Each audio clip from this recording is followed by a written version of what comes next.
Bonjour, bienvenue dans Parole de CNV. Donc pour ce troisième numéro, nous avons le plaisir d'accueillir Estelle Veil. Bonjour Alex. Bonjour, ça va? Ça va et toi? Très bien. Donc Estelle, peux-tu nous parler, nous raconter ton parcours dans le CNV? Oula, c'est un grand parcours, un peu long malheureusement. on dit qu'il ne faut pas donner les âges des femmes, mais donc oui, ça fait plus de 25 ans maintenant que je suis dans l'environnement Compainmen. En fait, j'ai démarré par des études en assurance, parce qu'à l'époque, on disait ça sera un métier porteur, parce qu'il y a plein de cadres qui vont partir à la retraite. Donc du coup, je me suis dit, allez, banco. Donc j'ai fait une école de commerce spécialisée dans l'assurance. Et j'ai découvert, parmi la multitude de domaines dans l'assurance, les assurances de personnes. Et c'est en fait comme ça que j'ai démarré. J'étais ce qu'on appelle inspecteur, et donc j'étais le lien entre les conseils des entreprises, les courtiers d'assurance, et les services techniques, donc les actuaires, sur tous les sujets de prévoyance, de mutuelle et de retraite. Et c'est comme ça du coup que j'ai appris ce que c'était que les employee benefits. D'accord. Et puis, après quelques années dans ce métier-là, je me suis dit, tiens, ce serait intéressant de passer de l'autre côté, côté courtage, pour mieux comprendre ce qu'attendent les clients et puis être plus en interaction avec eux. Et donc, du coup, j'ai travaillé dans un environnement, là, du coup, la première fois à l'international, puisque j'étais le point de contact du réseau Willis, quand je travaillais à l'époque chez Gras Savoie. Du coup, j'ai commencé à rencontrer les premiers Compainmen. D'accord. Et donc c'était des Compainmen de boîtes anglo-saxonnes principalement, qui avaient des filiales en France et qui cherchaient à comprendre les employee benefits en France. Donc du coup, c'était intéressant de leur expliquer tout ça et puis de comprendre aussi ce que eux faisaient sur ces sujets d'employés benefits dans leurs différents pays, pour pouvoir aussi accompagner des clients français dans la protection sociale de leurs salariés à l'international, alors avec la mise en place de pooling, des choses comme ça. Et puis après quelques années là, j'ai basculé dans un autre cabinet en suivant un de mes anciens managers, qui m'a dit, viens, c'est une énorme boîte à outils, on y fait énormément de choses, donc tout ce que tu as fait en relation avec les entreprises, les chefs d'entreprise, les DRH, les partenaires sociaux de toutes ces sociétés-là, dans le cadre d'harmonisation de régime, de choses un peu sympathiques d'un point de vue technique, tu vas pouvoir faire la même chose, mais avec une dimension encore plus internationale, et puis en ayant aussi les autres aspects du Compainmen. Parce que là, j'avais du coup fait les benefits et les autres aspects du Compainmen. Alors à l'époque, ça ne me parlait pas trop, mais c'est ce que j'ai découvert en fait en rejoignant Mercer. D'accord. Et là, effectivement, c'était vrai, c'était une énorme boîte à outils. Et j'ai commencé sur toujours les sujets d'employés benefits, mais rapidement, j'ai pu basculer côté rémunération. Et alors là, je suis revenue dans les maths. Retour à la case mathématique. Retour à la case mathématique, les stats, comprendre ce que c'est que toutes les médianes, les premiers quartiles, le troisième quartile, les régressions, tout ça. Donc je me souviens d'un cours qu'on avait eu notamment en Angleterre, où je m'étais dit oh, c'est hyper technique en fait. Et donc oui, c'est comme ça que j'ai démarré sur les sujets de rémunération, de grading. J'ai eu des beaux projets où je travaillais avec l'environnement Fast Moving Consumer Goods. Et alors eux, en Compainmen, ils étaient assez innovants. Parce que beaucoup de boîtes anglo-saxonnes, et c'est là que j'ai aussi rencontré mes premiers collègues Compainmen en France. En France. C'était le démarrage du Compainmen en France. C'était en quelle période? C'était dans les années 2000. 2000, d'accord. Ouais. Et comment tu as basculé ensuite en entreprise? Et oui, parce qu'en fait, j'avais du coup les deux casquettes. J'avais à la fois la partie employee benefits et compensation grading.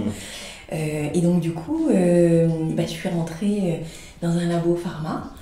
J'ai été appelée par un chasseur de tête qui m'a dit tiens, est-ce que ça vous intéresserait? Donc je me suis dit ouais, banco, 90 pays pour gérer tous les bénéfices. Je trouvais ça sympa. Dans un environnement où les bénéfices étaient vraiment pris à cœur. Tu le sais, moi, dans la pharma, c'est un vrai sujet. C'est un vrai sujet, les bénéfices. Et donc, du coup, il fallait fermer un certain nombre de plans. C'était l'époque des fermetures des plans à prestations définies. Et puis, en créer d'autres, parce qu'il fallait trouver les bonnes solutions de retraite pour les salariés aux quatre coins de la planète. Donc j'ai fait des voyages incroyables et puis je travaillais main dans la main avec mes collègues de la finance. C'est une des composantes dans le métier du Comp & Ben, c'est qu'on travaille beaucoup avec les RH, mais aussi énormément avec les financiers pour monter les différents régimes, que ce soit sur la partie employee benefits ou rémunération variable, projection de masse salariale. Donc voilà mon démarrage dans le Comp & Ben avec une forte dimension internationale. J'ai aussi fait un peu de mobilité internationale à ce moment-là. Et mon premier expatrié était un Russe en Ukraine. D'accord. Dans l'actualité. Et puis de fil en aiguille, je suis devenue RH généraliste. D'accord. Pour comprendre aussi ce que faisaient les clients internes. Et oui. Donc je m'occupais de l'Europe du Nord et du Canada. Donc beaucoup de voyages. Je me suis dit que c'était intéressant de découvrir ça, mais finalement c'était pas ce que je préférais. Donc je suis revenue dans le Comp & Ben. Et en démarrant par du management de transition. Parce que voilà, le monde du Comp & Ben, c'est un monde dans lequel le management de transition s'inscrit bien. Et au fil des missions, j'en ai fait une chez Schneider Electric. Et à l'issue de cette mission, j'ai été titularisée sur le poste. Il fallait mettre en place les sujets reward sur toute l'Europe, donc en recréant une équipe, donc en allant recruter des gens dans les différents pays, et puis en faisant l'intérim dans les pays où c'était compliqué de recruter. Donc j'ai notamment fait beaucoup l'intérim en Allemagne. D'accord. Où j'ai découvert que finalement les partenaires sociaux allemands étaient encore plus impliqués que les partenaires sociaux français dans les sujets de Comp & Ben en général. Ils sont vraiment des partenaires, ils sont totalement inclus dans toutes les définitions de politique. Donc c'était intéressant. Et de voir aussi à quel point on pouvait avoir des sujets Comp & Ben traités différemment entre l'Angleterre par exemple, où les flexible benefits sont là depuis très longtemps, et puis l'Italie ou l'Espagne, où là c'était les démarrages du Comp & Ben, que le Comp & Ben finalement était plutôt géré par les relations sociales que par des personnes expertes sur le sujet. Comp & Ben, ouais.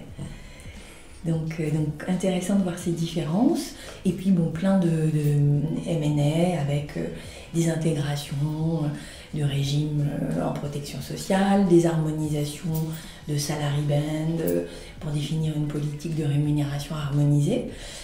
Donc des projets assez complexes qui se déroulaient sur très longtemps. Donc ça c'était une particularité.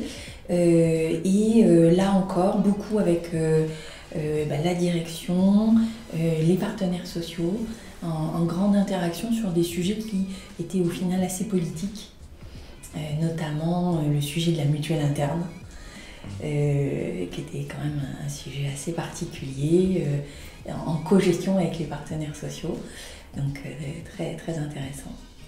Ça, c'était chez Schneider Electric. Et tu changes d'industrie? J'ai changé d'industrie. C'est l'avantage dans les métiers de Comp & Ben. En fait, on peut travailler dans plein de domaines différents. Ce qu'il faut, c'est bien comprendre l'environnement, parce que sinon, tes politiques Comp & Ben, elles ne marchent pas. Donc, il faut s'imprégner de la culture de l'entreprise et puis derrière, adapter ta stratégie Comp & Ben à la direction que veut donner l'ex-com ou le CEO, et puis la vitesse à laquelle les salariés sont capables d'absorber les changements que tu fais. Ça, c'est une dimension qui est aussi importante. Et donc, je suis passée dans un univers plus petit, avec beaucoup de programmes à monter, parce qu'en fait, on quittait un environnement PSA, c'était au moment où j'étais chez Jeffco, et donc il fallait recréer toutes les politiques Compenben, donc recréer des politiques voitures, ça c'est toujours assez rigolo. Et puis mettre en place la politique de rémunération variable,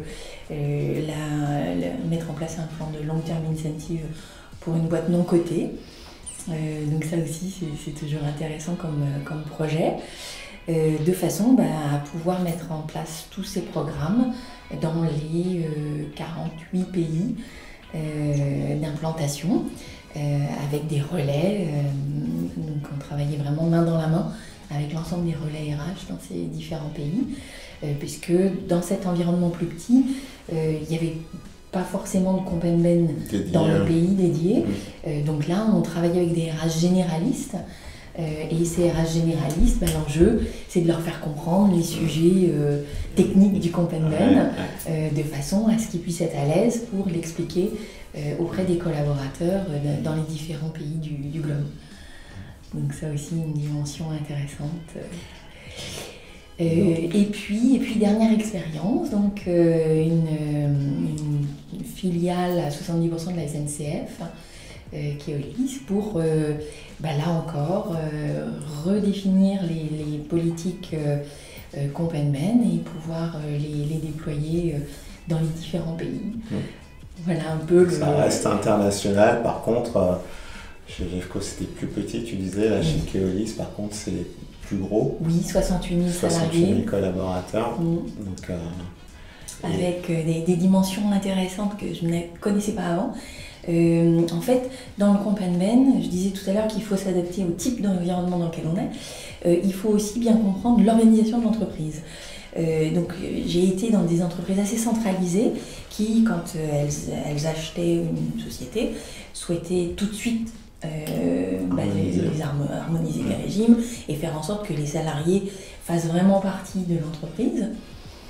Là, c'est un environnement différent parce que c'est lié au marché public, donc avec des salariés qui sont transférés d'un opérateur à un autre.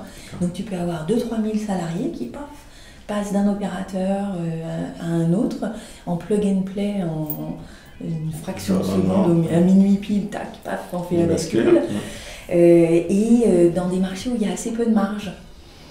Donc là, il faut réfléchir à la façon de faire du Compenben sans forcément harmoniser et en ayant malgré tout une empreinte commune dans toutes ces filiales qui sont créées à travers le monde.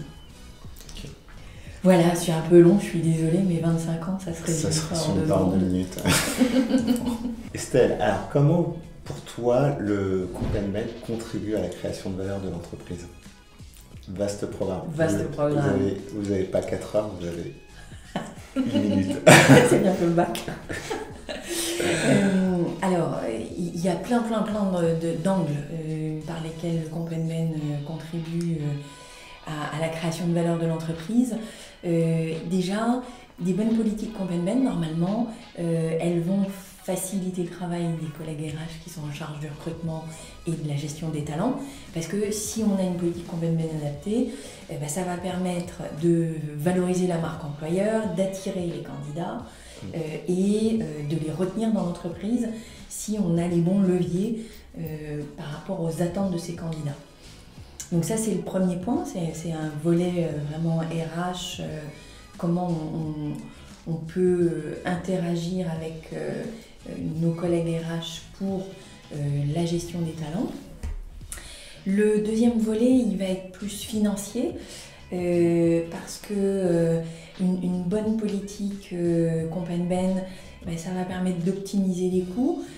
Si tu trouves les bons benchmarks pour tes révisions salariales, tu feras des révisions salariales qui sont adaptées au marché.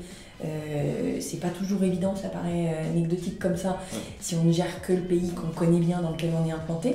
Mais quand on gère beaucoup de pays, avec notamment des pays avec des fortes inflations, savoir suivre le rythme, je me souviens de l'Argentine, savoir suivre le rythme comme il faut, mais pas trop, c'est pas évident. Trouver le bon dosage, mais si on se trompe, on peut quand même se retrouver avec des masses salariales qui flambent. Donc ça, c'est important d'avoir les bons benchmarks et d'être bien ancré avec les collègues dans les pays pour comprendre ce qui s'y passe. Il y a aussi toute la dimension des rémunérations variables. Si les rémunérations variables sont en lien avec des critères qui sont clés pour l'entreprise, ça va permettre aussi de ne payer que quand on a des bons résultats, ou en tout cas d'aligner la stratégie de l'entreprise avec ce qu'on va vraiment rétribuer pour les collaborateurs. On a aussi en lien avec ça toute la dimension performance management, parce que quand on gère les rémunérations variables, on est souvent amené, alors c'est pas toujours le cas, ça dépend des organisations RH, mais on est souvent amené aussi à gérer les programmes de management de la performance.